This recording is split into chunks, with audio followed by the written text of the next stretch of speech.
kita. Tujuannya supaya bagaimana meditasi kita ini bisa lebih maju, kita bisa dapat manfaat besar di kehidupan ini. Jalan mulia untuk unsur 8. Ya. Jadi di jalan mulia berunsur 8 ini nomor 1 itu pandangan benar. Kenapa pandangan benar ini datang yang pertama? Jadi semua latihan kita ini startnya dari pandangan benar. Apa itu pandangan benar? Buddha menjelaskan pandangan benar dengan berbagai macam cara. Tapi di kesempatan ini saya akan jelaskan jalan mulia berunsur 8 kaitannya langsung dengan latihan kita. Jadi pandangan benar ini adalah pandangan apa yang salah kita anggap sebagai salah, apa yang benar kita anggap sebagai benar, apa yang bermanfaat kita anggap sebagai bermanfaat, apa yang tidak bermanfaat sebagai tidak bermanfaat. Apa yang bermanfaat, apa yang bermanfaat nanti itu akan nyambung dengan kehendak benar, ucapan benar, perbuatan benar, penghidupan benar. Jadi apa yang bermanfaat, yang nomor 1 itu tidak membunuh, itu bermanfaat. Tidak mengambil apa yang tidak diberikan, itu bermanfaat. Tidak melakukan perbuatan zina, itu bermanfaat. Tidak melakukan ucapan bohong, kata-kata kasar, fitnah, bergosip, itu bermanfaat. Kebalikannya, kalau kita melakukan perbuatan membunuh, itu tidak bermanfaat. Kita mengambil apa yang tidak diberikan, itu tidak bermanfaat. Kita melakukan perbuatan asusila, itu tidak bermanfaat. Kita mengucapkan ucapan bohong, ucapan kata-kata kasar, fitnah, bergosip, itu tidak bermanfaat. Jadi kaitannya itu adalah ucapan benar, perbuatan benar, penghidupan benar.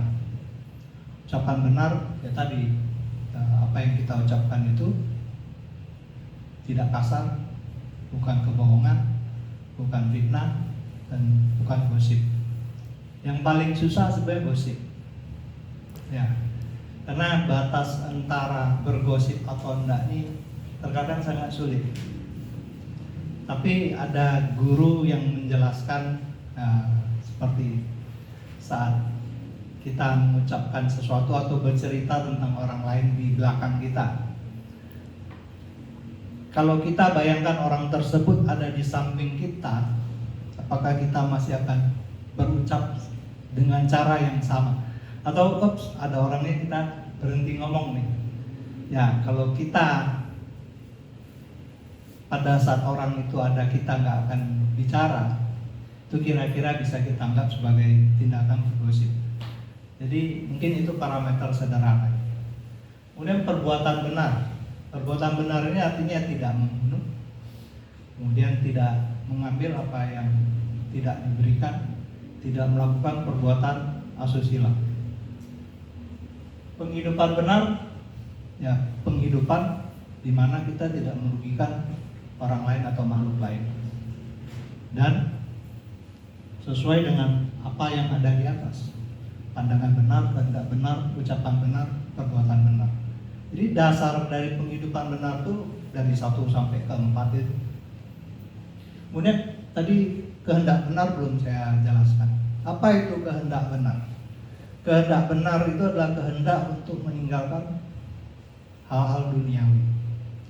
Kehendak benar itu adalah meninggalkan kebencian. Kehendak benar itu adalah meninggalkan permusuhan. Itu kehendak benar. Kemudian apa yang kita latih hari ini itu adalah masuk ke bagian usaha benar, perhatian benar, dan penyatuan pikiran benar. Usaha benar itu baru bisa jalan kalau yang di atas 1 sampai 5 itu ada. Termasuk latihan kita samadhi. 8.8 itu kalau bahasa palinya itu sama samadhi. Jadi kita hari ini berlatih samadhi, meditasi, menjaga pikiran kita tetap bersama objek. Jadi pada saat kita hari ini berlatih meditasi, kita sudah praktek keseluruhan secara bersama-sama. Hari ini kita berlatih bersama karena punya pandangan benar. Hari ini kita berlatih di sini karena kita punya kehendak benar. Hari ini kita di sini dari pagi mengambil sila, kita menjaga ucapan dengan benar, menjaga perbuatan dengan benar, menjaga penghidupan secara benar, dan kita melakukan usaha benar. Usaha benar tadi secara berbeda dijelaskan di awal oleh Sis Yolanda. Apa itu usaha benar yang kita lakukan hari ini? Yang kita lakukan itu 6R. 6R adalah bahasa lain dari usaha benar yang Bante Wim ajarkan. Kenapa muncul istilah 6R? Ini secara tidak sengaja. Jadi ada salah satu murid Bante yang sudah pernah belajar sama beliau tuh coba merangkum. Ini kalau bahasa Inggrisnya itu kan RRR semua tuh. Recognize, release, relax, resmile, return, repeat. Basically Bante ngajarinnya itu aja. Jadi dari situ muncul istilah 6R. Tapi padahal yang dilatih itu adalah usaha benar. Apa itu usaha benar? Usaha benar yang pertama, tidak menimbulkan hal tidak bermanfaat yang belum muncul. Apa hal yang tidak bermanfaat? Tadi kita sudah jelaskan di pandangan benar. Pada saat meditasi, apa hal yang tidak bermanfaat? Muncul keinginan, muncul gangguan fisik, muncul suara-suara di luar. Itu semua keinginan yang muncul dalam bentuk gangguan saat kita meditasi. Kenapa disebut gangguan? Karena keinginan mulia kita saat kita bermeditasi itu untuk tetap bersama objek Brahma Wihara yang kita latih, yaitu metta. Jadi apapun yang muncul itu disebut gangguan. Nah, gangguan-gangguan ini yang belum muncul tidak kita munculkan. Itu yang pertama. Kemudian kedua, hal tidak bermanfaat yang sudah muncul kita hentikan, kita tinggalkan, tidak kita kembangkan. Itu yang kedua. Kemudian usaha benar yang ketiga, memunculkan hal bermanfaat yang belum muncul. Yang keempat, kita mempertahankan hal bermanfaat yang sudah muncul itu selama mungkin. Disitulah dimana 6R itu masuk. Gangguan muncul, hal tidak bermanfaat muncul, kita tinggalkan. Pada saat kita mulai meditasi, kita tersenyum, kita tinggal bersama objek meditasi. Kita berusaha untuk tidak memunculkan hal-hal tidak bermanfaat yang belum muncul. Dan begitu hal tidak bermanfaat muncul, kita tinggalkan, kita relax, kita senyum lagi. Pada saat kita senyum lagi, kita balik ke hal yang bermanfaat. Kemudian kita munculkan lagi perasaan bahagia, kita munculkan lagi hal-hal bermanfaat, dan terus berusaha untuk selama mungkin tinggal bersama objek meditasi kita, perasaan bahagia tersebut. Disitulah kita melengkapi 4 usaha benar yang Buddha ajarkan. Kemudian kita lanjut ke perhatian benar. Setelah kita punya usaha benar, perhatian benar akan muncul. Bante Wim punya definisi tersendiri untuk kata perhatian atau sati, kewaspadaan, mindfulness. Yaitu apa? Mengingat untuk memperhatikan pergerakan perhatian pikiran yang berpindah dari satu objek ke objek lain. Saat kita bersama objek meditasi kita, kita sadar, kita perhatikan objek meditasi kita. Begitu pindah keluar ke hal lain, ke gangguan, tertarik ke hal-hal yang menyenangkan ataupun hal-hal yang tidak menyenangkan, disitulah perhatian kita sadar tidak ada perhatian tidak. Kalau perhatiannya ada, kita lakukan apa? Kita lakukan usaha benar. Tinggalkan gangguan yang muncul, kemudian terus munculkan hal bermanfaat, senyum lagi, munculkan lagi perasaan bahagia, kirimkan perasaan bahagia itu ke teman spiritual kita. Itu terus yang kita lakukan. Di situ kita akan masuk ke penyatuan pikiran benar. Disitulah pada saat itu batin kita akan terkondisi untuk menyatu bersama objek meditasi kita. Tapi kenapa Bante mengganti istilah konsentrasi dengan penyatuan pikiran? Ada sebabnya juga. Karena kata samadhi ini sebenarnya hampir mustahil diterjemahkan dengan sangat tepat. Jadi paling dekat itu secara umum dijelaskannya sebagai konsentrasi.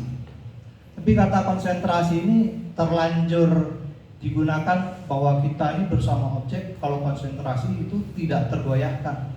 Seperti misalnya kalau seorang atlet baseball, kalau lagi mau lempar bola matanya sangat fokus, tidak terpengaruh oleh suara satu stadion atau teriakan-teriakan supporter lawan, sepenuhnya melihat ke orang yang mau dilempar bolanya, kita sebut itu konsentrasi. Tapi konsentrasi di meditasi ini bukan seperti itu yang dimaksud. Makanya Bante mengganti istilahnya menjadi penyatuan pikiran. Pikiran kita bersama objek, tapi lembut. Kita tidak menganggap objek secara keras. Kewaspadaan kita, sati kita, perhatian kita tuh masih ada. Kita masih sadar apa yang terjadi. Jadi saat kita melatih ini secara benar, ya Buddha menunjukkan jalannya bahwa ini adalah jalan keluar dari penderitaan. Kita lanjut. Pada saat kita sepenuhnya memahami, kita akan tahu bagaimana hal-hal di dunia ini bekerja, bagaimana kehidupan kita ini berlangsung. Buddha menjelaskannya sebagai kemunculan pergantungan, adicca samuppada. Hari ini kita akan bahas dari Salayatana, 6 landasan indera. Ya, 6 landasan indera ini kita umumnya tahunya kita ada 5 indera. Ada indera mata, indera telinga, indera hidung, indera lidah, indera kulit. Tapi kita masih ada satu indera lagi, yaitu indera pikiran. Jadi total ada 6 indera. Di 6 indera ini akan menjadi landasan untuk 6 macam kontak. Saat mata bertemu dengan benda, dengan bentuk dan warna, itu akan mengkondisikan munculnya kesadaran mata. Pertemuan ketiga itu adalah kontak mata. Saat telinga bertemu dengan suara, timbul kesadaran telinga. Pertemuan ketiga itu adalah kontak telinga. Begitu juga dengan indera yang lain. Hidung mencium bebauan, muncul kontak hidung. Lidah mengecap rasa, muncul kontak lidah. Badan merasakan sentuhan, muncul kontak badan. Pikiran bertemu dengan objek pikiran, muncul kontak pikiran. Jadi dari kontak pikiran ini akan mengkondisikan munculnya perasaan. Suara muncul akan mengkondisikan munculnya perasaan telinga. Perasaan telinga sendiri bisa dibagi jadi 3. Perasaan telinga yang menyenangkan, tidak menyenangkan atau menyakitkan, atau netral. Kemudian di mata juga seperti itu, di hidung juga seperti itu. Muncul kontak mata, bisa menyenangkan, bisa menyakitkan, bisa netral. Kita makan sesuatu, muncul kontak lidah, bisa enak, bisa tidak enak, atau biasa aja. Ya, jadi dari perasaan itu akan mengkondisikan munculnya nafsu keinginan. Kalau perasaan yang timbul itu menyenangkan, saya suka, saya mau lagi, ini enak, ini suara yang sangat menyenangkan, saya suka ini. Ya, dari perasaan suka itu, mau itu, nafsu keinginan muncul. Kemudian berlanjut jadi kemelekatan. Apa itu kemelekatan? Kemelekatan sederhana adalah cerita mengenai kenapa kita suka itu. Kita akan selalu pada saat muncul makanan yang enak, kita makan sesuatu, wah ini enak. Kemudian pikiran sudah lari nih kemana-mana. Waktu kemarin saya makan ini juga, enakan yang ini nih. Yang kemarin kalah sama yang ini. Ya, atau tahun kemarin, wah saya juga ada pernah makan yang ini. Yang ini lebih enak. Besok mau datang lagi ini beli bungkus dulu deh. Ya, muncul kemelekatan kita. Di situ tendensi kebiasaan kita akan muncul. Tendensi kebiasaan ini secara umum diterjemah sebagai penjelmaan. Tapi dalam praktek meditasi akan lebih mudah dipahami dengan istilah tendensi kebiasaan. Jadi setelah kemelekatan berbagai cerita itu muncul, tendensi kebiasaan kita itu apa? Saat itu terjadi, apa yang biasa kita lakukan? Membanding-bandingkan, atau justru menjauhi sesuatu, atau malah kita cari-cari. Misalnya pada saat kita mendapatkan makanan yang enak tadi, ya apa tendensi kebiasaan kita?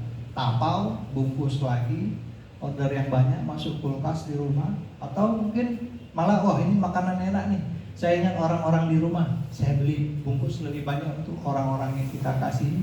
Atau malah mungkin pada saat kita makan makanan enak, kita teringat, wah ini ada orang yang susah nih, yang butuh makan, saya harus beli juga deh, nanti saya bagi-bagi untuk orang di jalan. Ini semua tendensi kebiasaan. Tiap orang bisa punya tendensi kebiasaan sendiri-sendiri. Kemudian dari situ, dari kebiasaan itu lahirlah satu tindakan. Kelahiran tindakan kita ini di saat kita melakukan sesuatu secara aktif. Dari situ kemudian akan muncul marana. Marana ini nggak hanya kematian. Marana ini kalau di bahasa Indonesia kan ada kata yang merana ya. Ya hidup ini merana. Jadi datangnya dari merana ini dari mana? Saya menduganya dari kata Pali ini marana. Ya. Jadi apa itu artinya marana? Kematian, usia tua, putus asa, kemudian duka cita, ratapan. Jadi ini marana ini bukan hanya kematian, jadi bisa juga perasaan-perasaan yang menekan kita, perasaan-perasaan tidak bermanfaat yang bisa muncul. Dan seperti inilah proses-proses yang selalu terjadi apapun dalam dunia kehidupan kita, ini yang kita selalu ada. Muncul kontak, timbul perasaan menyenangkan atau tidak menyenangkan. Kalau menyenangkan kita mau lagi, kalau tidak menyenangkan kita tolak. Kemudian dari situ muncul pemelekatan kita, muncul berbagai cerita untuk membenarkan apa yang kita mau atau apa yang kita tidak mau. Dari situ kemudian mendorong, mengkondisikan munculnya tendensi kebiasaan. Bagaimana biasa kita bereaksi, kemudian kita bereaksi.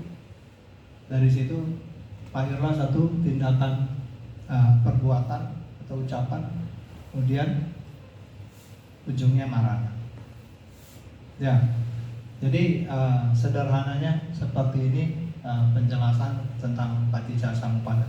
Lalu bagaimana meditasi ini digunakan untuk kondisi memutus rantai kondisi ini? Kenapa? Karena yang Buddha ajarkan ini tujuannya satu, nirvana, keluar dari tumbal lahir, keluar dari lingkaran samsara. Artinya apa? Keluar dari rantai marana. Untuk keluar dari rantai marana ini ya kita keluar dari kelahiran kembali. Untuk keluar dari kelahiran kembali, kita ya sebelum itu harus perlu untuk memutus tendensi kebiasaan kita, mengganti kebiasaan-kebiasaan tidak bermanfaat dengan kebiasaan-kebiasaan baru yang bermanfaat. Usaha benar lagi. Ya, dari yang tidak biasa meditasi, terlatih meditasi. Dari yang biasa merespon dengan marah, jadi merespon dengan tidak marah. Dari yang biasa merespon dengan kebencian, jadi merespon dengan tanpa kebencian. Dari yang biasa merespon dengan kekejaman, jadi merespon tanpa kekejaman. Dan bagaimana ini kita lakukan dalam sehari-hari? Kuncinya di usaha benar atau 6R tadi. Ya, sederhananya 6R. Jadi dalam sehari-hari praktek meditasi kita seharusnya tidak berhenti. Meditasi bukan hanya saat kita duduk. Meditasi juga saat kita beraktivitas. Kita tetap punya perhatian pada apa yang kita lakukan. Kita punya kewaspadaan terhadap apa yang dilakukan. Dan kita melakukannya dengan metta, dengan penuh cinta kasih. Bicara dengan customer penuh cinta kasih. Bicara dengan karyawan penuh cinta kasih. Bicara dengan orang yang melayani kita di supermarket, kita bicara dengan penuh cinta kasih. Untuk ingat itu, apa mudah? Tentu tidak. Seringkali kita akan lupa. Tapi pada saat kita lupa, tak usah menghakimi diri sendiri. Cukup lakukan 6R. Oh, tadi lupa, sudah kelanjur ngomongnya tidak enak. Ya sudah keluar, tidak bisa ditarik. Kalau bisa minta maaf, kita minta maaf. Tapi habis itu kita lakukan apa? Kita relax, senyum lagi, lancarkan meta. Kepada siapa? Kepada orang yang kita ajak bicara. Dari situ kemelekatan kita akan melemah. Kenapa akan melekatan akan melemah? Begitu kita praktekkan 6R. Karena pada saat kita kemelekatan kita munculnya dari nafsu keinginan.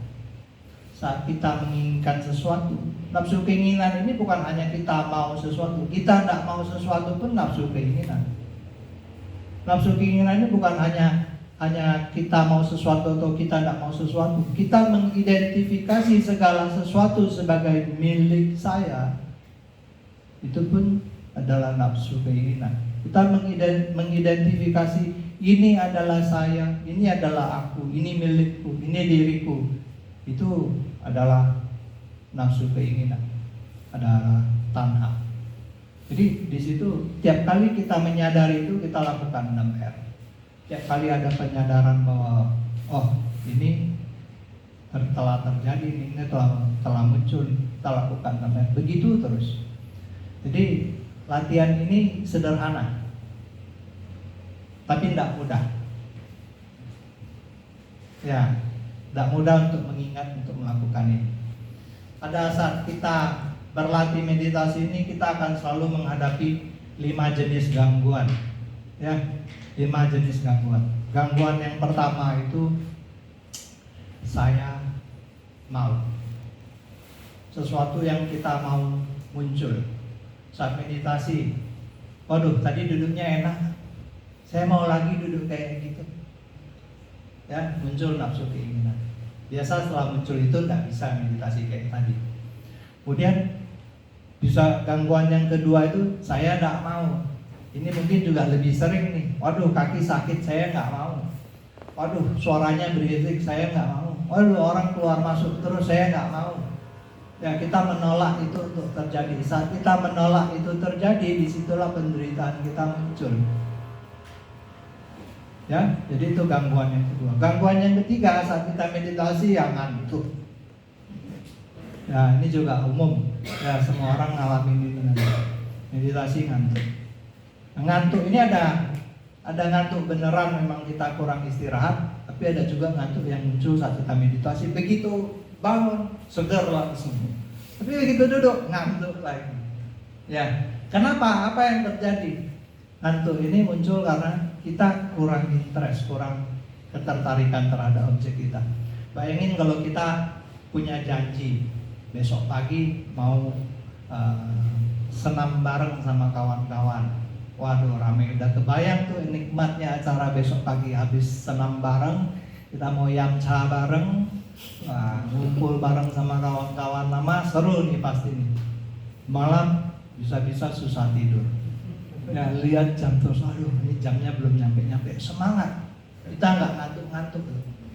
Ya, jadi kira-kira begitu. Saat meditasi kalau kita punya interest, punya ketertarikan terhadap apa yang kita lakukan, terhadap objek meditasi kita, rasa ngantuk itu akan berkurang. Kemudian gangguan yang keempat, rasa gelisah. Ya, duduk nggak tenang, pengen cepat sendiri. Aduh, ini sudah berapa lama nih? Kayaknya sudah setengah jam nih. Melek mata baru 15 menit, tutup lagi matanya. Melek lagi baru 20 menit, tutup lagi matanya baru 21 menit. Nah, rasa gelisah ini juga gangguan. Kemudian gangguan yang kelima, ragu-ragu. Keraguan-raguan ini juga satu gangguan yang sering muncul. Latihan saya sudah benar nggak? Saya lakuin ini benar nggak? Ya, ini berguna nggak untuk saya? Masa saya harus lakukan ini? Kayaknya nggak kayak gini deh. Ya, keraguan-raguan ini juga satu bentuk gangguan. Jadi semua gangguan ini kita perlakukan dengan cara yang sama. Usaha benar, lakukan 6R. Tapi ingat, 6R ini bukan tongkat pengusir, bukan tongkat ajaib. Saya ayunkan, set 6R, gangguan hilang, enggak. Ya, tongkat 6R ini bukan untuk itu. 6R ini fungsinya untuk apa? mengikis kemelekatan kita. Karena semua gangguan yang muncul itu kemelekatan kita. Kenapa saat meditasi muncul orang yang kita benci atau orang yang kita nggak suka? Tadi dia baru ngoceh-ngoceh begini, meditasi kebayang terus. Kenapa? Karena melekat. Itu muncul karena kemelekatan. Jadi gangguan yang muncul itu sebenarnya gurunya kita. Saat dia muncul, dia kasih tahu nih loh kamu melekat di sini. Tinggal pilihan di tangan kita, mau dipegang terus atau mau di 6R. Kita 6R tidak langsung hilang. Kita 6R dia melemah. Muncul lagi nanti, 6R lagi, muncul lagi. Tapi tiap kali kita lakukan 6R, kemelekatan kita ini makin rendah, makin kecil, makin kecil, makin kecil. Sampai akhirnya dia sudah tidak punya kekuatan, dia tidak muncul lagi. Ya, rasa sakit di badan sama juga. Rasa sakit di badan ada 2 jenis. Begitu kita duduk, muncul rasa sakit. Begitu berdiri, tidak sakit tuh. Ya, itu sakit meditasi. Tidak ada obatnya. Itu obatnya harus duduk, lakukan 6R. Tiap muncul lakukan 6R sampai dia hilang. Ya, tapi 6R ini ingat, bukan alat mengusir rasa sakit. Kalau kita perhatikan rasa sakitnya makin besar. Tapi kita lakukan 6R untuk keluar dari kemelekatan kita. Balik perhatian kita ke objek meditasi kita. Apa itu? Rasa bahagia. Untuk teman spiritual kita. Ya, itu kita lakukan terus menerus. Jadi kita ini sama gangguan tuh adu sabar. Ya, adu sabar. Kita lebih sabar dari gangguan yang muncul atau kita kalah sabar? Kalau kita lebih sabar, gangguannya bisa kita lewatin. Kalau kita tidak sabar, sudah kita menyerah, keluar dari duduk kita. Nanti duduk berikut masih harus hadapin lagi, ngulang lagi. Rasa sakit juga seperti itu. Tapi kalau begitu kita bangun, sakitnya menetap, masih sakit nih, udah 2 jam, 3 jam, sampai besok masih sakit. Artinya cara duduk kita tidak benar. Kita rubah cara duduk kita. Ya, kita boleh duduk di bangku. Kita boleh duduk selonjoran. Kita cari sendiri bagaimana cara duduk yang paling nyaman. Kenapa? Karena yang kita akan hadapin itu banyak urusannya di pikiran, di batin. Tidak usah cari-cari penyakit. Ya, maksudnya apa? Waduh, saya harus duduknya yang bersila nih, full lotus lagi. Kalau saya disuruh duduk full lotus besok tak bisa jalan. Dengkul saya ini sudah karatan, tidak sanggup. Jadi kita bisa cari posisi duduk senyaman mungkin. Yang penting punggungnya tetap tegak. Ya, punggungnya tetap tegak, tidak bersender. Sederhana aturannya. Ya, kalau kaki menapak, kalau duduk di bangku. Tangan mau seperti apa? Mau begini, mau begini, mau begini, terserah. Yang penting nyaman. Mau kasih bantal di pangkuan kita boleh. Ya, mau pakai jaket silakan. Mau tutup pakai kelambu boleh. Ya, tidak ada aturan kalau soal. Yang penting nyaman. Duduk selama mungkin. Minimal kalau untuk yang baru mulai 30 menit.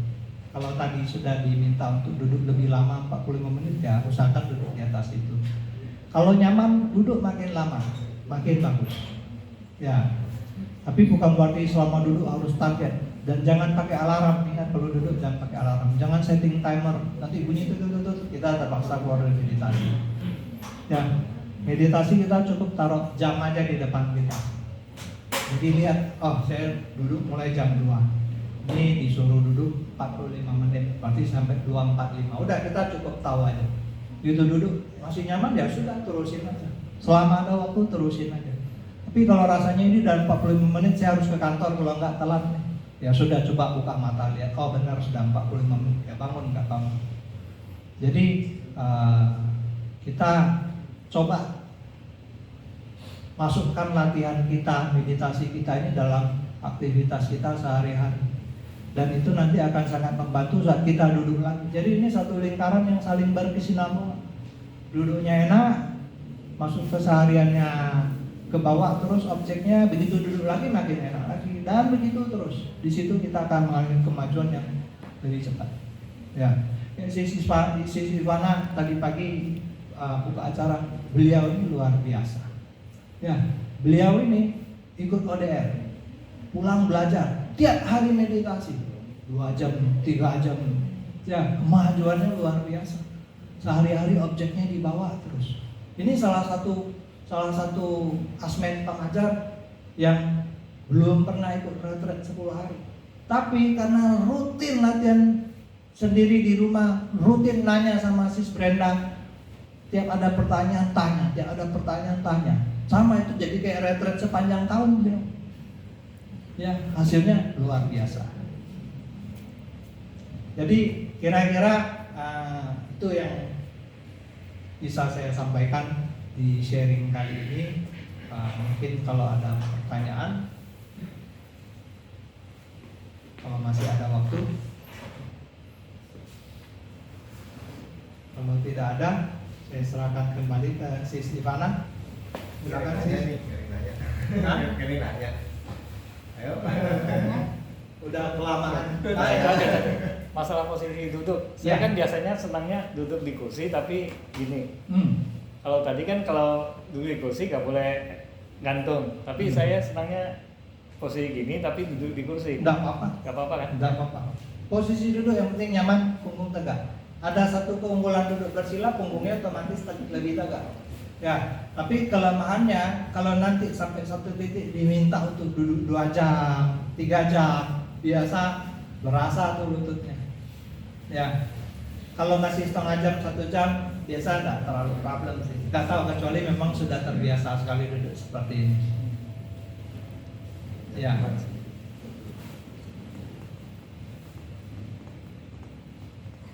Ya. Oke. Makasih semua waktunya. Semoga semua mendapatkan manfaat yang besar dari latihan bersama hari ini, bisa berguna untuk sepanjang waktu di sisa hidup ini. Semoga semua mendapatkan apa yang cita-cita mulia yang telah dicita-citakan. Sabi sata bawantu sugitata. Semoga semua warga berbahagia.